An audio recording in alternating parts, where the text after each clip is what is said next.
नमस्कार दोस्तों, मैं प्रशांत और आप सुन रहे हैं हॉरर कहानी। दोस्तों, आज की हमारी कहानी अमित और उनके परिवार की है, जो शहर में हंसी खुशी अपना जीवन जी रहे थे। फिर उनकी जिंदगी में एक तूफान आया और सब बदल गया। तो चलिए ये कहानी अमित की जुबानी सुनते हैं। शहर की भागदौड़ से दूर पहाड़ों के बीच बसा एक पुराना गांव था, माइनस धनगढ़ा। चारों तरफ घना जंगल, बीच में एक तालाब और उससे थोड़ा हटकर खंडहर बने कुछ पुराने मकान। इसी गांव में रहते थे शर्मा परिवार, पिता अमित शर्मा, मां रीमा शर्मा और उनके दो बच्चे आरव 12 वर्ष और सानवी 9 वर्ष। साथ में दादी कमला देवी भी रहती थीं, जो हर बात में पुरानी कथाएं सुनाती। नमस्कार दोस्तों, मैं अमित शहर में नौकरी करता था। सब कुछ अच्छा चल रहा था कि कोविड आ गया और लॉकडाउन के बाद मैंने गांव लौटकर खेती और पशुपालन शुरू कर दिया था। गांव की शांति मुझे भा गई थी। शुरू में सब अच्छा चल रहा था, खेत में काम, शाम को बच्चों के साथ खेलना, रात को अलाव के पास बैठकर कहानियां सुनना।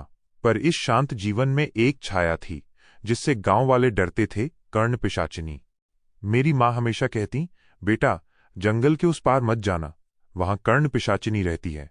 वो अर्धरात्रि में निकलती है। जिनके घर का दरवाजा खुला हो उन्हें पकड़ लेती है। उसकी आंखें अंगारों की तरह लाल होती हैं और उसके लंबे नाखून इंसान का मांस चीर देते हैं। उसके बाल जमीन तक लटकते हैं और उसकी सांस में सड़े हुए खून की बदबू आती है। बच्चे पहले डर जाते थे, पर फिर हंसकर कह देते, दादी ऐसी कोई चीज होती है क्या? दादी का चेहरा सख्त हो जाता, हाँ बेटा है, और जो उसके पीछे गया वो लौटकर नहीं आया। मैं पहले तो माँ की बातों पर ध्यान नहीं देता था, पर गांव में कई घटनाएं सुनने को मिलती थीं। पिछले महीने गोपी काका की गाय जंगल में चढ़ते चढ़ते गायब हो गई। गांव के लोग बोले, कर्ण पिशाचिनी ने ले ली होगी। एक रात शेखर नामक युवक ने दावा किया कि उसने जंगल में सफेद कपड़ों में एक लंबी आकृति देखी। अगले दिन उसकी हालत खराब हो गई। 3 दिन तक बुखार में पड़ा रहा और फिर अचानक लापता हो गया। लोग कहते उसने कर्ण पिशाचिनी को देख लिया था। मैंने सोचा, अंधविश्वास है, कुछ होगा, हमें डर कर जीना नहीं चाहिए। लेकिन मेरी पत्नी रीमा इन सब बातों बेचैन हो गईं। वो कहती, माइनस हमें बच्चों का ध्यान रखना चाहिए, गांव की बातें सच भी हो सकती हैं। मेरी माँ बार बार दरवाजे बंद करने की सलाह देती, लेकिन मैं हंसकर कह देता, इतना डरकर कैसे जी सकते हैं। एक शाम आरव और सानवी तालाब के पास खेल रहे थे। अचानक उन्हें कुछ अजीब दिखा। जमीन पर गहरे लाल निशान जैसे किसी नाखून से खुरचे गए हों। पास जाकर देखा तो मिट्टी में अजीब घसीटने के निशान थे, जो जंगल की तरफ जा रहे थे। बच्चों ने डरते हुए घर आकर बताया। रीमा का चेहरा पीला पड़ गया। रीमा मुझसे बोली, देखिए ना, बच्चों ने कुछ देखा है, ये सामान्य नहीं है। मैं भी जंगल गया, मैंने भी निशान देखे। मेरे शरीर में सिहरन दौड़ गई। ये किसका हो सकता है? मैंने खुद से बुदबुदाया। रात होते ही सबने दरवाजे बंद कर लिए। बाहर सन्नाटा छा गया। दूर कहीं उल्लू की आवाज गूंज रही थी। बच्चे रीमा से चिपक गए। मेरी मां मंत्र बुदबुदाती रहीं। रात के करीब 1 बजे रीमा की नींद टूट गई। उसे लगा जैसे कोई बाहर दरवाजे के पास चल रहा है।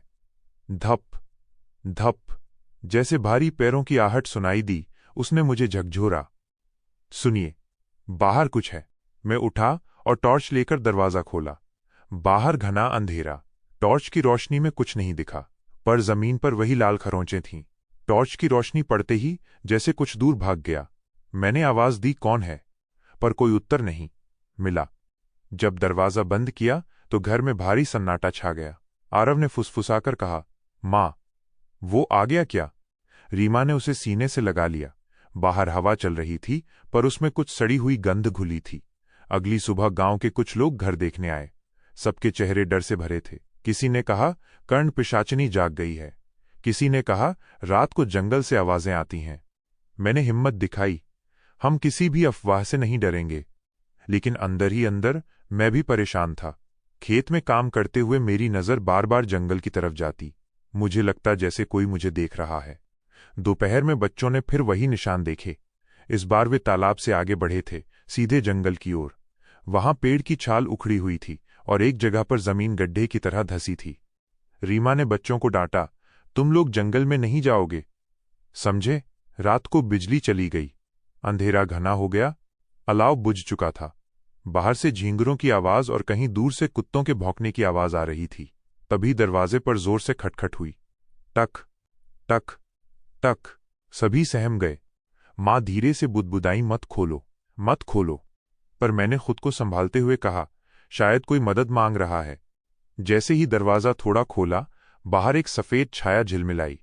टॉर्च की रोशनी में उसका चेहरा दिखा, लंबे काले बाल जो जमीन तक लटक रहे थे, लाल अंगारे जैसी आंखें और मुंह से खून टपकता हुआ। उसकी उंगलियां पंजों जैसी थीं, जिनके नाखून तेज और लंबे थे। मैं चीखा और दरवाज़ा पटक कर बंद कर दिया। बाहर से घुर घुर जैसी आवाज आई, फिर जोर की खरोंचे दरवाजे पर। पूरे घर में डर का सन्नाटा छा गया। बच्चे रो पड़े। मेरी माँ वो मंत्र पढ़ती रहीं। रीमा ने बच्चों को लिपटाकर बिस्तर में छिपा लिया। सुबह दरवाज़ा खोलते ही सब स्तब्ध रह गए। दरवाजे के ठीक सामने खून की लकीरें बनी थीं, जैसे किसी ने नाखून से दरवाज़ा नोचा हो। घर की दीवार पर पंजों के निशान थे। जमीन पर खून के धब्बे थे, जो धीरे धीरे मिट्टी में समा रहे थे। गांव वाले इकट्ठा हो गए। किसी ने कहा, अब ये घर सुरक्षित नहीं। किसी ने कहा, इस परिवार को गांव छोड़ देना चाहिए। लेकिन मैंने दृढ़ता से कहा, हम नहीं भागेंगे, सच का सामना करेंगे। मेरी माँ ने एक तांत्रिक को बुलाने का सुझाव दिया, तो मैंने पास के गांव से एक तांत्रिक को बुलाया। शाम होते होते तांत्रिक बाबा गांव पहुंचे। लंबे सफेद बाल, गेरुए कपड़े, हाथ में त्रिशूल और रुद्राक्ष की माला।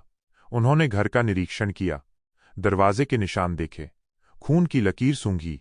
कुछ देर आंखें बंद करके मंत्र जपा। फिर बोले, ये कर्ण पिशाचनी का कार्य है। यह साधारण प्रेत नहीं, यह उन आत्माओं में से है जो अधूरे कर्म और लालच से बंधी होती हैं। यह प्राणी मनुष्य के डर से ताकत पाता है। इसे बाहर नहीं, भीतर से भगाना होगा। घर की रक्षा करनी होगी। अग्नि, मंत्र और विश्वास से ही इसका नाश होगा। उन्होंने आदेश दिया, गांव में हर दरवाजे पर काले धागे और नींबू मिर्च लटकाओ। रात को दरवाजा बंद कर दीपक जलाकर मंत्र जप करो। बच्चों को बाहर मत भेजो। तालाब के पास सफेद कपड़े में भी अन्न और गुड़ बांध कर रख दो, ताकि उसका क्रोध शांत हो। रीमा डरते हुए बोली, क्या इससे हम सुरक्षित रहेंगे? तांत्रिक बाबा ने कहा, जब तक भय मन में रहेगा, वो ताकतवर रहेगा। विश्वास ही रक्षा करेगा। उस रात पूरे घर में मंत्रों की गूंज थी। रीमा, मेरी माँ और मैंने सबने मिलकर जप किया। आरव और सानवी माँ की गोद में बैठे कांपते रहे। बाहर हवा चल रही थी, झींगुरों की आवाज और रात का सन्नाटा डरावना लग रहा था। रात के लगभग 2 बजे फिर दरवाजे पर खटखट हुई। इस बार आवाज पहले से ज्यादा भयानक थी। साथ में अजीब फुसफुसाहट, जैसे कोई नाम लेकर बुला रहा हो। आरव, सानवी। बच्चे डर से रो पड़े, पर मैंने दरवाजा नहीं खोला। तांत्रिक ने मंत्र दोहराए। रीमा ने बच्चों को छाती से चिपका लिया। माँ ने तेज आवाज में मंत्र पढ़ना शुरू किया। कुछ देर बाद दरवाजे पर जोर की चोटें हुईं। खरोंचें इतनी गहरी थीं कि दरवाजे का लकड़ी का हिस्सा टूट गया, पर किसी तरह परिवार ने दरवाजा थामे रखा। सुबह होने तक वे जागते रहे। सुबह होने पर तांत्रिक बाबा ने कहा, अब समय आ गया है। आज अमावस्या है, वह पूर्ण रूप से प्रकट होगी। अगर आज उसे नहीं रोका गया तो वो बच्चों को ले जाएगी। उन्होंने घर के आंगन में यज्ञ की वेदी बनाई। चारों तरफ सुरक्षा मंडल खींचा। मंत्रों के साथ घी, जड़ी बूटियां और लाल सिंदूर जलाकर अग्नि में अर्पित किया। रात होते ही कर्ण पिशाचनी पूरी शक्ति से आई। उसका रूप और भी विकराल हो गया। मुंह से सड़ते खून की धाराएं बह रही थीं, आंखें ज्वाला की तरह चमक रही थीं और उसके नाखून दरवाजे के पार तक आ चुके थे। वो दरवाजा तोड़कर अंदर घुस आई। उसका चेहरा बच्चों की तरफ झुका। सानवी चीख पड़ी। तभी तांत्रिक बाबा ने अग्नि की ओर इशारा करते हुए मंत्रों का उच्चारण तेज कर दिया। अग्नि की लपटें बढ़ गईं। घर में सफेद रोशनी फैल गई। कर्ण पिशाचनी तड़प उठी। उसकी आंखें भय से फैल गईं। उसने बच्चों की ओर हाथ बढ़ाया, पर अग्नि की दीवार से टकराकर पीछे गिर गई। धीरे धीरे उसकी आकृति धुएं में बदल गई और चीखती हुई जंगल में विलीन हो गई। हवा में फिर वही सड़ी हुई गंध फैलती रही, पर अग्नि शांत होते होते वातावरण साफ हो गया। सुबह सूरज की पहली किरणें जब घर में आईं तो सबने राहत की सांस ली। बच्चों ने पहली बार हिम्मत दिखाई। आरव ने कहा, माँ, मैं डरूंगा नहीं। सानवी मुस्कुराई, हम जीत गए। रीमा ने बच्चों को गले लगाया। मेरी आंखों से आंसू निकल रहे थे। माँ ने आशीर्वाद दिया, देखा बेटा, विश्वास सबसे बड़ी ताकत है। गांव वाले भी आकर मेरे साथ खड़े हो गए। उन्होंने कहा, शर्मा परिवार ने डर से लड़कर दिखाया।